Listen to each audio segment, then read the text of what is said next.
So, it's official.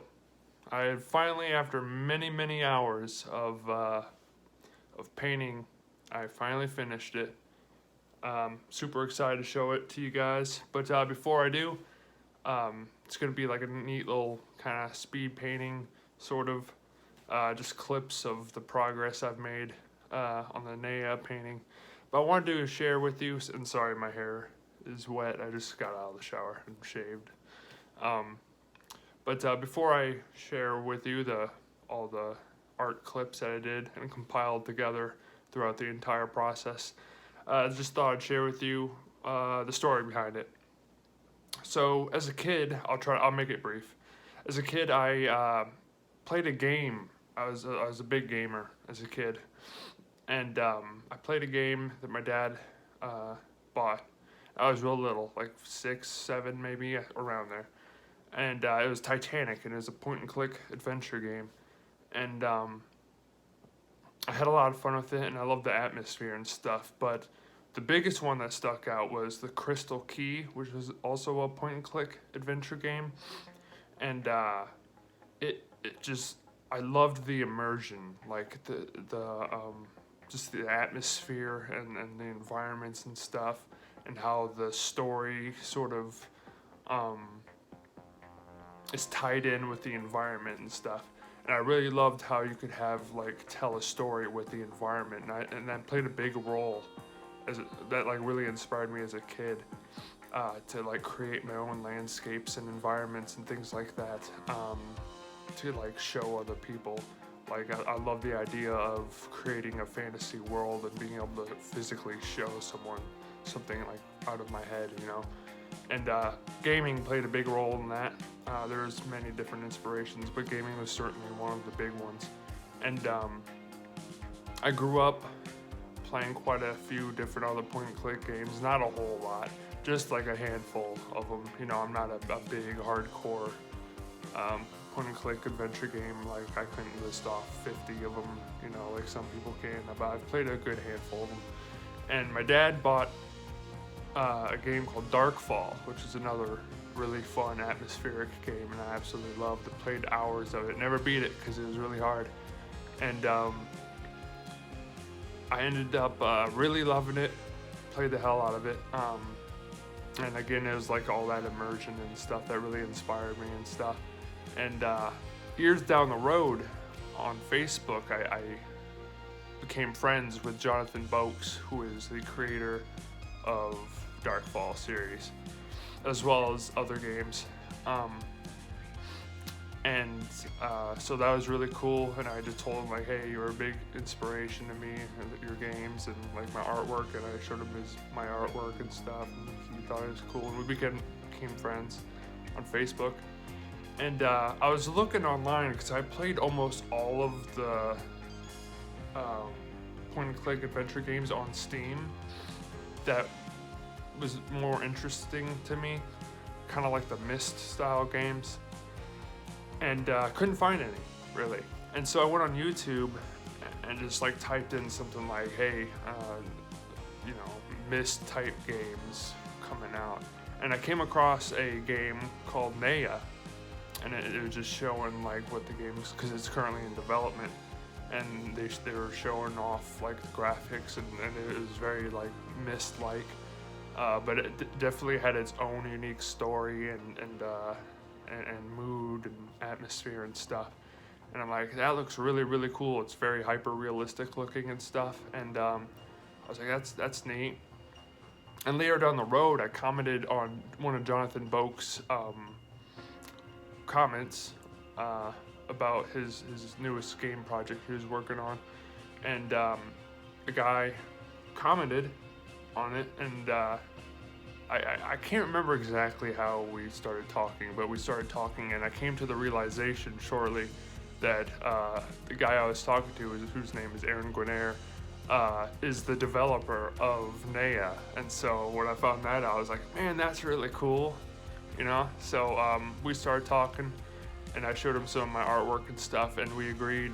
I asked him, I was hey, I love your environments and stuff, and asked if he wanted a fan piece art landscape of his game, and he thought it was really cool, and he's down with it, and I was like, cool, and I started working on it, and I was showing him the process and stuff, and he's a real friendly guy, really down to earth and really cool, and so that's how the whole fan art piece got started, and so it was really, really cool because it's in a way kind of nostalgic in a way. I don't know if that's the right word, but you know, just that's kind of one of the big things that got me into landscape art is those point and click games. So it's really cool to paint a scene from a game that's in development that, you know, is a point and click game, and actually have someone like want it and stuff. I was gonna give it to him. I was gonna once I'm finished it, which I have, I was gonna make a print of it and give it to him. And yeah, just a really, really fun process, and a very long one. And with no further ado, here's the painting process, and I hope you guys enjoy. So this is the beginning of the painting process. As you can see, I've already got quite a bit laid down. If you want to see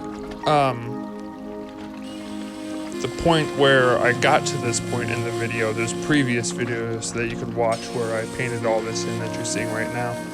But yeah, one of the biggest things I wanted to mention was just that I knew as soon as I found the photo reference, it just stuck out to me, and I was like, man, this is gonna take a while because there's so much textures and stuff, because it's a pretty hyper realistic game. And I was just looking at it, I was really excited because I'm like, man, this is gonna look so cool when it's done. But I also knew, like, this is gonna take quite some time, and it ended up taking a lot more time than I anticipated, which is usually what happens when I do an ambitious painting. So it's nothing new, but I really enjoyed doing this piece, and just the positive comments also from Aaron, the developer himself, really kept me motivated too, you know, because just seeing how much he was enjoying it, because I was showing him the step-by-step process as I was going through it too, and really kept me motivated, because I just thought it was really cool that he really appreciated my artwork and enjoyed it and stuff, and more importantly, I wanted to capture what he created, you know, because this isn't my creation, it's his. You know, so it was really important for me to accurately, as accurately as I could, you know, represent his game visually. So, you know, so that supportive attitude that he had was really motivating to show that, yeah, okay, I'm going in the right direction, you know. But man, it was ambitious. It's probably one of my best paintings I've done so far, especially in terms of detail. What I mean, just about every surface that I painted had about 10 to 12 different values and shades of color, and then it's also take those 12 values and colors and darken it to do the shadow side. So it's like 24 different shades of color on every single object. Obviously, there's a little bit of finger in the frame. It's lovely.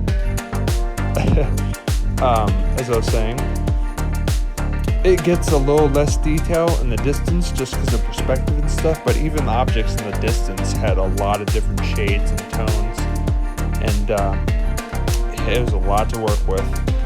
And I knew that coming in, but yeah, it was a lot of work. But it sounds like I'm complaining, but I loved it, every second of it. Just kind of painting and then stopping and taking a look and looking at the photo reference and getting the colors right. That was honestly, that was probably the biggest hurdle, not in terms of difficulty, but it took the most time, not getting the detail in, but actually just matching the colors, because there's so many different colors and tones, and trying to match those up probably took the most time, and not the actual painting process itself. But I got quite a bit in at that point, and at one point I took a little break because I just got like burnt out. Not because I didn't want to do it, but because it's when you work on some, and I learned this the hard way many times, when you work on something for a long time and you start to get like kind of burnt out, not because, like I said, not because you don't want to do it, but just because it's just like your brain's just burnt out. Do not, at least for me and most artists, do not pressure yourself to keep going, because that's when you make mistakes, because you tend to rush yourself. You're like in this mindset of, oh man, I need to get this done, you know, so you start rushing, and that's when and you could see it, you know, you could see the change once you start rushing it. You know, the detail's not as good, it looks rushed, and you know, I didn't want that on this painting. You know, I wanted to be consistently detailed and not have any, you know, I didn't want to get lazy with it, so to speak. And so whenever I felt that, I just kind of, okay, I'm done for the day. And sometimes I just paint in like a little bit of the water and something and just get burnt out, and you know, things like that. But eventually I was like, I gotta get this done, and really tackled it. And I was very enthusiastic about the water, because a lot of the tones of and this was just like the genius of Aaron Guinair. I'm pretty sure it was intentional too. Of a lot of the colors of the machinery and the rocks and the objects are somewhat muted in color, desaturated, so kind of like grayed down, but not too. I mean, it's not gray, but it's not super vibrant. Like even like the rusted areas, like the oranges that you see, it's not a bright orange like a pumpkin, you know. It's very desaturated stone, rocks and bricks, things like that, metal. And then you have this bright, vibrant water with some aqua greens and some bright blues, and that just contrasts the scene so well, especially since the rust on a lot of the metal on the scene is an orange rust, which is also the complementary color of blue. So I don't know if that was intentional. I think it was, because he's quite the artist himself, and that just makes the whole painting just really pop, especially the water. And the water contrasts the structures so well, and vice versa. And the whole game just looks like that. It was really hard for me to pick a game that, a picture reference of the game, because like all the scenes was just really beautiful and colorful, and but I ended up picking this one for just because it had a lot of interest to me. It just kind of stuck out, and I was like, that looks cool.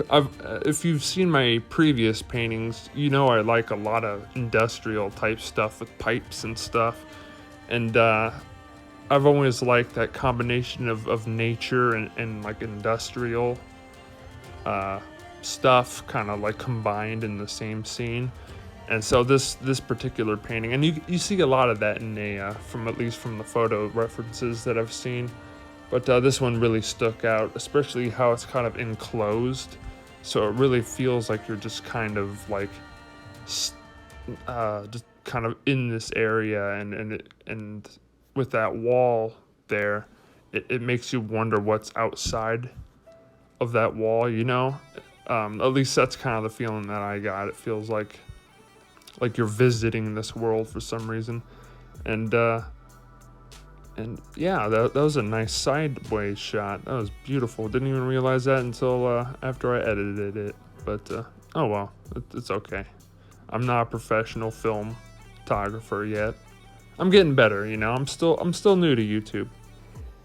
But decided to go a little bit lighter on the near the horizon there and get darker as it comes towards the foreground as well, and then it starts getting lighter again and more green as it comes closer to you because the water gets a little more shallow, and so you see a little bit more underneath, and it gets kind of this greenish tone. There I was putting in blades of grass, put in some highlights of the blade of grass, and that's what we got, and it's finished. And I hope you guys enjoyed, and you guys take care. There's Neyyah, everybody.